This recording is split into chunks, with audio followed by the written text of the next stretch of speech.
Nico. The fuck is wrong with you? Honestly.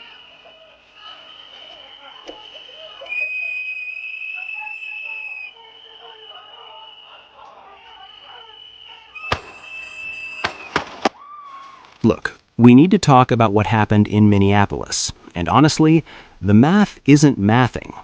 So here's the situation. A 37-year-old ICU nurse named Alex Pretti is dead, shot by federal agents, on a Saturday, in his own city. And the official story? It's got more holes than Swiss cheese at a shooting range. Federal agents, specifically Border Patrol, because apparently they're just everywhere now, claimed that Pretti approached them with a handgun, ready to commit what they dramatically called a massacre. Very action movie, very convenient, very suspicious. Except here's where things get spicy. The New York Times analyzed the footage, actual video evidence, that thing we have now because everyone has phones, and surprise, surprise, the videos tell a completely different story. Instead of the gun-wielding menace the feds described, the footage shows Pretti holding, wait for it, a phone. A literal phone. That rectangle thing we all carry that definitely doesn't shoot bullets. But it gets weirder. The federal officials later posted images of a handgun they say Pretti was carrying. Okay, so did he have a gun or not? Because last time anyone checked, you can't simultaneously be holding a phone and brandishing a weapon unless you've got 3 hands. The story's already doing gymnastics and we're just getting started. Here's what we know for sure. Alex Pretti was an American citizen, not an immigrant, not someone here illegally. An American, with no criminal record, literally 0, and a completely valid firearms permit. Oh, and fun legal fact that makes this even more mind-bending, open carry is perfectly legal in Minnesota. So even if he had been visibly carrying a gun, which the video evidence suggests he wasn't, it would have been his legal right. Let that marinate for a second. A man with a legal right to carry a firearm, who wasn't even carrying one when agents tackled him, is now dead because federal agents said he was a threat. Now, who was Alex Pretti when he wasn't being turned into a statistic? He was an intensive care nurse at the Veterans Affairs Hospital in Minneapolis, the guy who took care of veterans. His colleague, Dmitry Draconia, said something that hits different.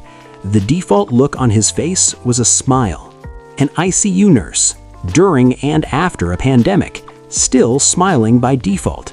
That tells you something about who this person was. And before we go any further, if you're starting to realize this story has layers that need unpacking, you absolutely need to subscribe to this channel right now, because what's happening in Minneapolis isn't just about one incident. It's a pattern, and you're going to want to understand the full picture of what's unfolding. Hit that subscribe button because this rabbit hole goes deep. Here's where the timeline gets absolutely chilling. Alex Pretti is the second person shot and killed by federal agents in Minneapolis this month. The second, in January alone. A woman named Renee Good, also 37, weird coincidence there, was killed on January 7th by federal agents. We're barely 3 weeks into the month, and there are already 2 American citizens dead from what's being called an immigration crackdown. Read that again. An immigration crackdown that's killing American citizens in their own neighborhoods. Minneapolis Mayor Jacob Frey held a news conference, and honestly, he didn't hold back.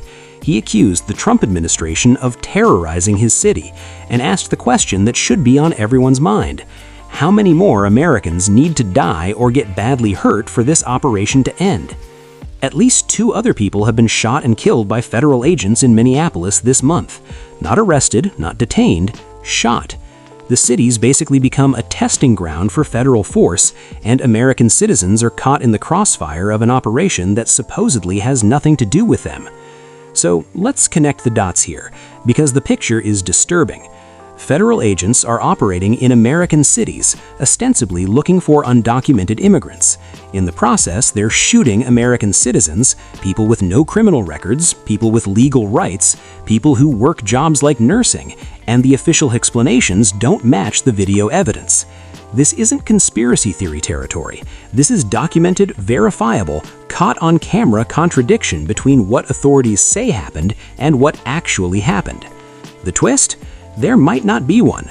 Sometimes the scariest stories are the ones where everything is exactly what it appears to be, a massive overreach of federal power with deadly consequences and absolutely no accountability in sight. Alex Pretti went outside on a Saturday. He's never coming back. His colleagues lost a friend whose default expression was a smile. His patients lost a caregiver. His family lost everything. And the official explanation doesn't even match the footage.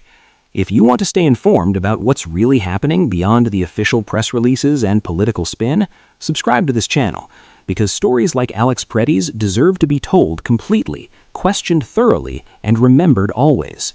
The truth matters, the details matter, and your attention matters. The question isn't whether this was justified. The evidence already answered that. The question is, how many more times does this need to happen before anyone steps in and says enough? Minneapolis is waiting for an answer. So is MF.